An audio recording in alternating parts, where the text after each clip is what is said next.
विद्यापीठाची क्रमवारी जागतिक स्तरावर वर गेली आणि देश स्तरावर खाली आली. त्याच्या कारण दोन्हीकडे जे जे माप असतं मोजण्याचं ते वेगवेगळं आहे. त्यामुळे जगात आपण वरती गेलो. पण आपल्याकडे सोशल मीडिया असा असतो की ज्याच्यामध्ये तुमचं मानांकन वाढलं याबद्दल ॲप्रिसिएशन करताना कंजूशी, आणि तुमचं मानांकन खाली गेलं की दुर्बीण लावून लावून लावून लावून शोधून शोधून तुमच्यावर टीका. हा एक सोशल मीडियाचा स्वभाव आहे.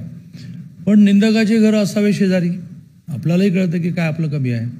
तर त्या कमीमध्ये समजा प्राध्यापकांची कमी आहे, राज्याच्या काही आर्थिक अडचणी आहेत, काही नियमांमधल्या अडचणी. म्हणजे तुमच्याकडे जवळजवळ 112 113 प्राध्यापकांचं मान्यता होऊन जवळजवळ 1.5 वर्ष आपल्याला भरता येत नाही, कारण नियमांमधले काही अडचणी आलेल्या आहेत. कॉलेजेसच्या प्राध्यापकांच्या बाबतीमध्ये राज्याच्या आर्थिक स्थितीच्या अडचणी, सगळ्या अडचणी मात करून येतात. 8 दिवसात, 15 दिवसात, 3 आठवड्यात, जास्तीत महिन्याभरात हे सगळं मार्गी लागेल. पण तेवढा एकच असतो का मानांकनासाठीचा निकष?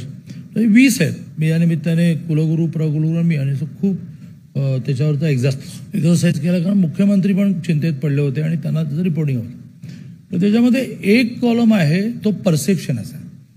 तुमच्या विद्यापीठाबद्दलचं परसेप्शन, समज वेगवेगळ्या कारणाने, म्हणजे मला हे मान्यच आहे, मी विद्यार्थी चळवळीतून नुसता विद्यापीठ लेवलला नाही, I was all India general secretary. देशात एकही विद्यापीठ असं नाही की जिथे मी 4 वेळा प्रवास नाही केला. त्यामुळे विद्यार्थी प्रश्न आंदोलनाच्या विरुद्ध मी नाही. पण आंदोलनांचं स्वरूप कसं असावं, समन्वयाने प्रश्न सोडवता येतील का, विद्यापीठाने प्रयत्न करावा. छत्रपती शिवाजी महाराजांच्या काळामध्ये कधी आंदोलनं झालीच नाहीत. याचं कारण रयतेला काय हवं हे त्यांना आधी कळायचं.